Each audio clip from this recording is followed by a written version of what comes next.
What's wrong with this one? Like There's nothing wrong with it, but all audiophiles know this. You have a great system until you hear something better. That's right. That's you know, right. and you're happy with it. Everything's working. Then somebody brings something along, and you go, "Uh-oh." And that's true with the mastering chain too. Oh yeah. That's what people don't really. But here's another Absolutely. thing. You know, the cutter head that they were using in 1957 has advanced logarithmically. That's right. Everything has. Well, that was that metal So- coil form. Yeah. these sound better. Yeah. When we compared it yesterday, this one came in last. I thought. These what compared this to the Well, last cut of I that? have a The one bunch. that I cut to This is one John cut, and this is one that Doug cut. We didn't listen to it yet. And then here's a 45. But this one was so much different than the master that Yeah. you'll see. Yeah. Well, I'll be Of the course, judge the of master everything. sounds fantastic. That's what. Yeah. So we've been struggling to, how are we going to get this to the public? That's been the trick all along. All along. How are you going to mass produce something? That's right. And try to bring to them what's on that tape. Now, where are these tapes stored? Well, that's Iron Mountain. I think there That's is an Iron as Mountain. opposed Well, to as it opposed to. isn't good in the respect that whoever curated Might these say. took out the original mastering notes, which would have been That's not very good. helpful. Yeah. But So let's put something up. Okay. Well, I think we're still set up. I want to hear this again. You want to go to winding wheels again? It's not my call. Yeah, sure. Or you know what I was thinking? Not that this is my call, but side one, I said side two sounds better, and I think side one, the thing that's always bugged me about the way it opens is what Shelley's playing. He's playing like a stick thing that's really aggressive sounding and thin sounding and pinched sounding. I wonder if there's What, something. I'm an old Callahan? Yeah. on the tape, or on when it's recorded. On the It's recordings that On you've the- heard. Yeah. Yeah. Yeah. Well, So I I'm, mean, I'm wondering that might if be- there if you hear it and if there's something you think. to a certain degree, a lot of that has to do with the quality of playback here these days. I listen to these tapes. Yeah. in- Yeah. in- Oh, you're saying in it's our on the studio. tape. I thought you said it was on the. No, I didn't say. I said. Oh. I said. I hear this. Is there a way of addressing it? Yeah. Because our system was simple, Right. and because of the simplicity, it was very pure. Right. But That's what made it great. But there were also limitations on what we could, little tiny things that we Yeah. could address. Yeah. And maybe I'm all wet, but it's always felt to me like it was taxing my ears, that one little opening to I'm an Old Cowhand, which is sort of the iconic track. of Yeah. this Yeah. record. So now you're planning on mastering these on two different systems, one being the vintage original and one being your updated system, or Not quite original. or whatever's available. I mean, No, it was what we had, the last system we had, a contemporary that Bernie has then modified a little bit over the years, because that was 30 some odd years ago. Right. The original system yeah. doesn't really exist anymore. I mean, it's been modified and modified and Right, modified. right. This is an early cutter head that's been modified a lot, a Right. Heiko cutter head. But the original, you wouldn't want to deal with anyway, because Right. the design of those, of that era just wasn't as good. Right. Wasn't as free in the high That's end. right. The people that insist on the original pressing being better are they're just wrong. They're absolutely wrong. I know. Could not be more wrong. I know. There are a lot of audiophiles who have tuned their system around original pressings, and so when a record comes out that's really much better and closer to what's on the tape, their system is going to sound too bright. Okay, let me give you an example. You're in a recording studio. You're recording a singer, and you have a microphone that has characteristics that adds peaks or some unwanted Thanks so audio much, man. characteristics, Right. and you can go on the console and EQ it or introduce other additional processes, or you can use a different microphone, or you can move the microphone relative to the signal, Right. and accomplish probably something better with far less in your signal path. Right.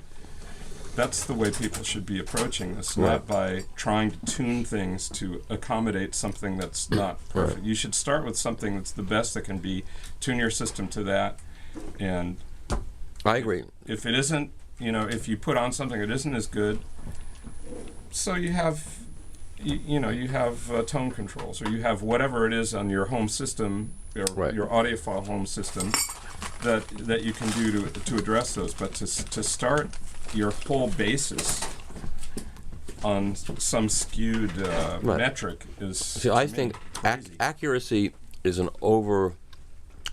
overstated. There's no such thing as accuracy in audio because every mastering system is different. Every speaker system is different. It's not like video where every video monitor is Yeah, is you can calibrated. calibrate it, yeah. This is all completely subjective. The one on your new So- system Well, to complete. Within reason. within reason. Yeah. I mean, we do have, we do reference have it. We won't tape have it till machines, this and weekend. Of course. but you can't really That's what I mean. reference speakers. No, and there are systems. There are systems. Yeah, I mean, Yeah. this is all. So- I mean. Oh, you mean yeah. like the solid state? That's the Yeah, fun part about audio. yeah, You know, we you can can do a little of that make right your now. system what you want it to be. That's easy to Yeah. do. You mean? Just to hear the difference between the And two one of the systems. things that Oh, people okay. don't realize too, No, I was just. I mean, I was they thinking. say, that we why do cut those old one records sound on so much each. better? Uh-huh. Well, I mean, I know you drummers can't use didn't play that so now. loud. Oh, no, we Shelly usually do. Manne That's working fine. had Except it doesn't beautiful have the wooden upgraded head. Ludwig set And with also, we're cast not in feeding heads. it He had the from most beautiful upgraded cymbals in the signal world. path. Right. No, what I mean. In that room, the guys are I was playing and wondering listening to each other, not at some through point, headphones. Right. They balance themselves in lack the from room. that, It's a we good played sounding it. room. Lack from that, we Sonny had played a it, great they sounding compared. horn. Oh, played it. Oh, okay. Well, You listen to And Art so my Pepper records question and you wonder was- why they sound so great. He had a gonna beautiful want you to sound do that because he at had a some beautiful horn. point. And he Yeah. had a beautiful Yeah, way well, of Better to playing. do that. Yep. We could use almost virtually the same system that was used in contemporary and upgrading it where we can and making things newer and better where we can, but basically using the same system. And I'm like, well, this would be just fantastic. We get the original master tapes. We'll have John Koenig there. We'll have Bernie, the person that was there, one of his first jobs, who really loves it, doing it with the original equipment.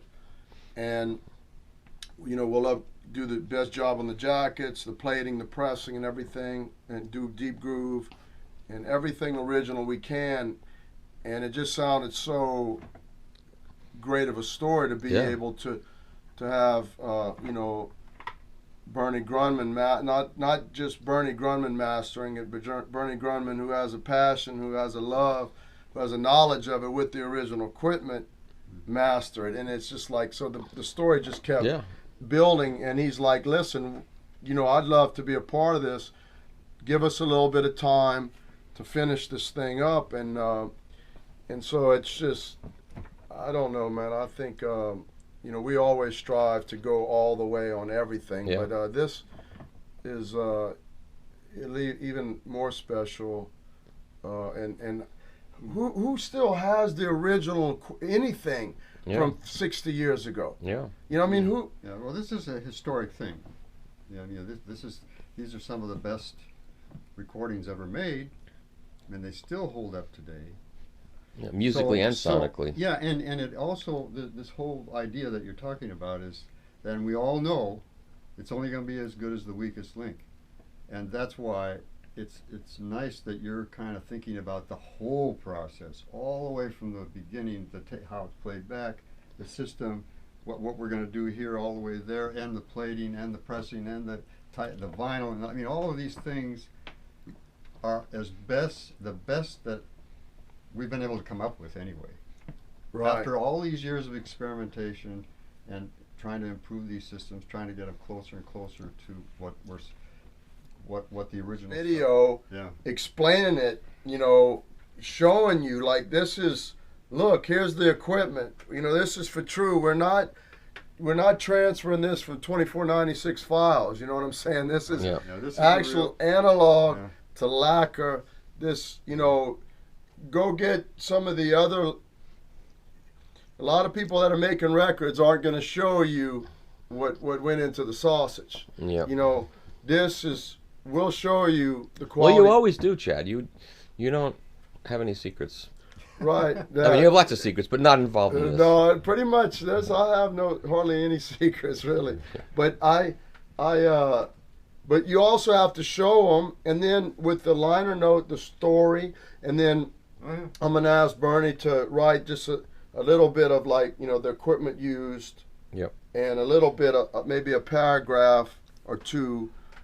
Document like they do. Hey, these mics were used on the recording. Like the old days. Yeah. Like the old days. And Well, I think as audiophiles, we all love that. Oh, they would love that, of Oh, course. it's great. We want to know everything about that. And the new audiophiles will love it, and Uh-huh. the ones that are just getting into jazz will love the music. So everything about this is... And then it's documented. Yep. If you ever need to, I wonder what, it's there. You know what I mean? Uh-huh. Yep. And if once we all pass away, that Speak for yourself. I plan on staying around. I know. I'm not going anyplace.